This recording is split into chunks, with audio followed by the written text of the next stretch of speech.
रहीम students, जिस तरह कि मैंने आप लोगों को बताया हुआ था पिछले लेक्चर में कि हमारे पास वीडियो की जो लेंथ है वो काफ़ी ज़्यादा हो रही थी, तो इसलिए मैंने वीडियो को स्टॉप किया था। हमने उस वीडियो में केमिस्ट्री की डिफिनीशन स्टडी की थी, फिर उसके बाद हमने ये 3 ब्रांचेस स्टडी किए थे, जिसमें हमारे पास फिजिकल केमिस्ट्री, ऑर्गेनिक केमिस्ट्री और इनऑर्गेनिक केमिस्ट्री थी। इसके साथ हमने हाइड्रोकार्बन्स को भी डिस्कस किया था। अब इस वीडियो में हम जो है बाकी जो हमारे पास ब्रांचेस ऑफ केमिस्ट्री है उनको स्टडी कर लेते हैं। तो उनमें सबसे पहले हमारे पास है एनालिटिकल केमिस्ट्री, जो कि बहुत ज़्यादा इम्पोर्टेंट है।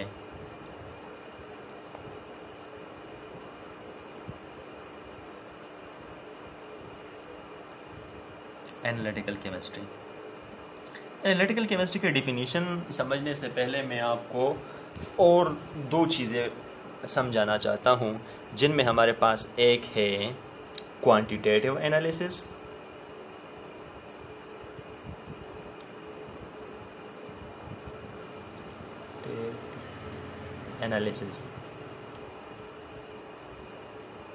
दूसरा है क्वालिटेटिव एनालिसिस।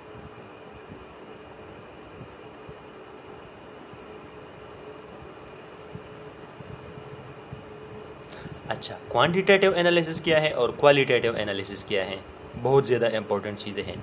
देख, यहाँ पे आप देख ले, ये क्वांटिटी है, क्वांटिटेटिव क्वांटिटी मतलब उर्दू में इसको हम क्या कहते हैं, मकदार। ये है क्वालिटी, मायार। अभी आपको आसानी होगी। क्वांटिटेटिव मतलब मकदार और क्वालिटेटिव मतलब मायार। मायारी जो है हमारे पास, उसकी मायार क्या है किसी कंपाउंड का, और मकदार उसमें क्या है। अब इसको और अगर हम समझ लें ज़्यादा आसानी के साथ, तो हमारे पास कुछ यूँ होगा कि क्वांटिटेटिव एनालिसिस में हम ये देखते हैं कि लेट सपोज मैं इस पेन की क्वांटिटेटिव एनालिसिस करना चाहता हूँ या इस पेपर की क्वांटिटेटिव एनालिसिस करना चाहता हूँ, तो मैं इस क्वांटिटेटिव एनालिसिस का मतलब ये है कि इसमें लेट सपोज हाइड्रोजन से मिलकर बना हुआ है, तो हाइड्रोजन इसमें कितना है, ऑक्सीजन से मिलकर बना हुआ है तो ऑक्सीजन कितना है इसमें, इसकी ऑक्सीजन की क्वांटिटी इसमें कितनी है, नाइट्रोजन से बना है तो नाइट्रोजन की क्वांटिटी इसमें कितनी है। और क्वालिटेटिव में ये हम स्टडी कर लेते हैं कि ये सिर्फ ये स्टडी करते हैं कि इसमें कौन कौन सी चीज़ें शामिल है, किस किस चीज़ से मिलकर ये हमारे पास बना हुआ है। आया इसमें नाइट्रोजन है, नहीं है, हाइड्रोजन है, नहीं है, सल्फर है, नहीं है। ये चीज़ें हम अगर डिस्कस करना चाहें तो ये हमारे पास है क्वालिटेटिव, मतलब कि इसकी क्वालिटी क्या है, कौन कौन सी चीज़ें इसमें शामिल है, कौन कौन सी चीज़ें इसमें शामिल नहीं है। जबकि क्वांटिटेटिव एनालिसिस में हम क्या कहते हैं, क्वांटिटेटिव एनालिसिस में हम जो चीज़ें हमारे पास शामिल है उनकी मकदार को हम डिस्कस कर लेते हैं, तो इसको हम क्वांटिटेटिव एनालिसिस कहते हैं। अब हमारे पास एनालिटिकल केमिस्ट्री क्या है। एनालिटिकल केमिस्ट्री हमारे पास साइंस केमिस्ट्री की वो ब्रांच है जिसमें हम क्वालिटेटिव और क्वांटिटेटिव दोनों एनालिसिस करते हैं कि किसी चीज़ का आप उसमें कंपोजिशन के बारे में क्वालिटेटिव एनालिसिस भी कर लेते हैं, और जब वो आपके पास मालूम हो जाए तो फिर आप उसकी क्वांटिटेटिव एनालिसिस भी करते हैं। So the branch of chemistry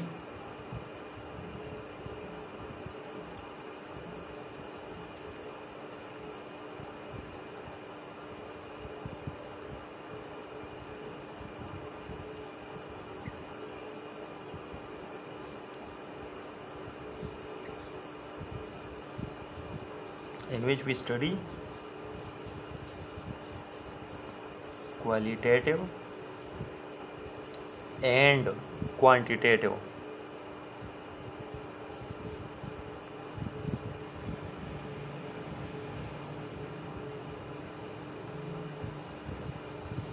analysis, in which we study quantitative and qualitative analysis। तो इसको हम क्या कहते हैं, इसको हम कहते हैं कि हमारे पास एनालिटिकल केमिस्ट्री है।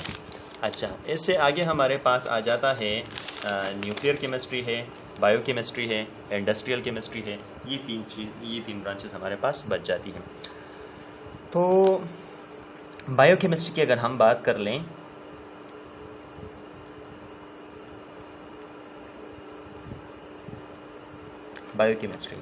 बायोकेमिस्ट्री की जिस तरह कि आप लोगों को पता है कि 2 अल्फाज से मिलकर बनी हुई है, एक है इसमें बायो और दूसरी है इसमें केमिस्ट्री। तो बायो की मीन जिस तरह कि आपको पता है कि क्या है, लाइफ, और केमिस्ट्री तो केमिस्ट्री है, जिस तरह की केमिस्ट्री हमने यहाँ पे स्टडी की है पिछले लेक्चर में कि ये हमारे पास केमिकल कंपोजिशन का के स्टडी का नाम है कि किसी चीज़ की केमिकल कंपोजिशन क्या है, वो किन किन एलिमेंट से मिलकर बना हुआ है। तो बायो लाइफ, बायो का मतलब लाइफ। तो अब लाइफ के लिए हमारे पास जो जो मालिक्यूल्स बहुत ज़्यादा इम्पॉर्टेंट है, जिसको हम बायो मालिक्यूल भी कहते हैं, बायो मालिक्यूल जो हमारे पास क्या है, प्रोटीन्स हैं, कार्बोहाइड्रेट हैं, कार्बोहाइड्रेट स्पेलिंग में मिस्टेक हो सकती है, उसके लिए सॉरी। लिपिड्स हैं, लिपिड्स हैं, स्टार्च हैं, वाइटामिन्स हैं, मिनरल्स एट्सेट्रा, ये हमारे पास बायोमॉलिक्यूल्स हैं। तो अब इन बायोमॉलिक्यूल्स की जो केमिकल नेचर की स्टडी है, उनकी हमारे पास रिएक्शंस किस तरह होते हैं और उनके हमारे पास लिविंग थिंग पे इम्पैक्ट क्या होता है, तो इसको हम क्या कहते हैं, इसको हम बायोकेमिस्ट्री कहते हैं।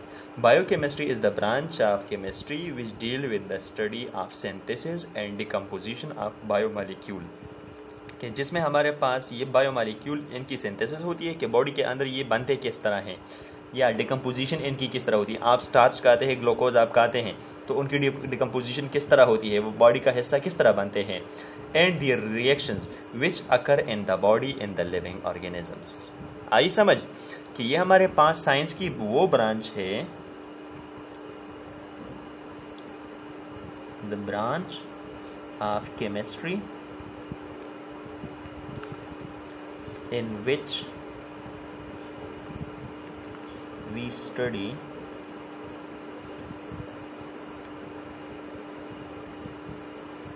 the synthesis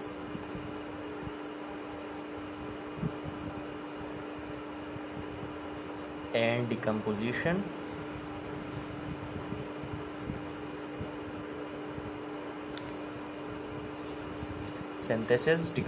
यहाँ पे एंड नहीं आता, synthesis, decomposition and their reaction,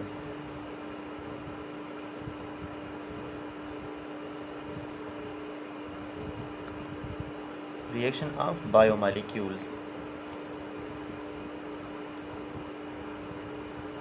अब बायोमॉलिक्यूल्स क्या हैं? बायोमॉलिक्यूल्स हमारे पास ये मॉलिक्यूल्स है जो कि किसी भी लिविंग ऑर्गेनिज्म या लिविंग सेल के लिए इम्पोर्टेंट होते हैं, जिसके बगैर लिविंग सेल का वजूद नामुमकिन हो जाता है। जिस तरह कि हमारे पास सेल का मेम्ब्रेन किस चीज़ से बना होता है, लिपिड से बना होता है, फास्फेट से बना होता है, उनके कार्बोहाइड्रेट में क्या होती है,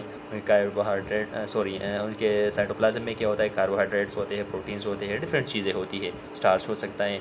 तो ये सारी चीज़ें हमारे पास लिविंग थिंग्स या सेल के लिए ज़रूरी है, तो इनको हम बायोमॉलिक्यूल्स कहते हैं। और इनकी स्टडी, इनके सिंथेसिस, डिकम्पोजिशन या इनके जो रिएक्शंस हैं इन द बॉडी, इसको हम बायोकेमिस्ट्री कहते हैं। इसके बाद हमारे पास आती है न्यूक्लियर केमिस्ट्री।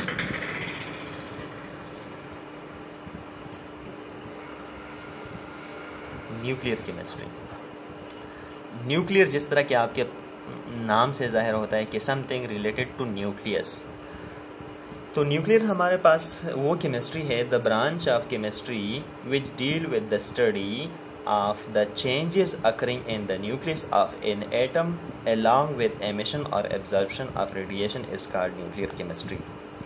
मतलब क्या हो गया, मतलब कि ये आपके पास एटम का न्यूक्लियस है, ये उसके शेल्स है, ठीक है, ये उसका न्यूक्लियस है। तो इस न्यूक्लियस के अंदर कौन कौन सी चेंजेस आ सकती हैं। जिस तरह के हमारे पास इलेक्ट्रॉन के रिएक्शंस होते हैं ना, एग्जैक्ट इसी तरह हमारे पास न्यूक्लियर के भी रिएक्शंस होते हैं, जिसमें हमारे पास प्रोटॉन आ जाता है, न्यूक्लियस में ऐड हो जाता है, प्रोटॉन निकल जाता है न्यूक्लियस से, अल्फ़ा पार्टिकल आता है, बीटा पार्टिकल्स आता है, ये मुख्तलिफ़ किस्म के रेडिएशन से। तो ये रेडिएशन कभी कभार न्यूक्लियस से एमिट होते हैं और कभी कभार आके न्यूक्लियस के साथ स्ट्राइक कर लेते हैं। तो उस वजह से हमारे पास कभी क्या होता है कि न्यूक्लियस दो न्यूक्लियस में तकसीम हो जाता है, या दो न्यूक्लियस से मिलकर एक न्यूक्लियस बना लेता है। इस तरह के मुख्तलिफ प्रोसेसेस होते हैं। तो हमारे पास न्यूक्लियर केमिस्ट्री के साइंस की या केमिस्ट्री की वो ब्रांच है जिसमें हम न्यूक्लियस के अंदर जो चेंजेस आती है उनकी स्टडी करते हैं कि न्यूक्लियर के अंदर क्या क्या चेंजेस आ सकती हैं। The branch of chemistry, in which we study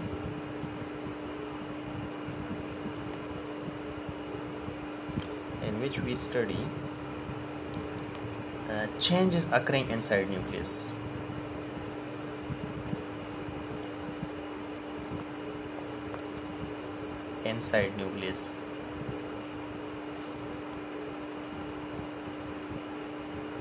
सही है, न्यूक्लियस के अंदर जो चेंजेस आ जाती है उनकी स्टडी को हम क्या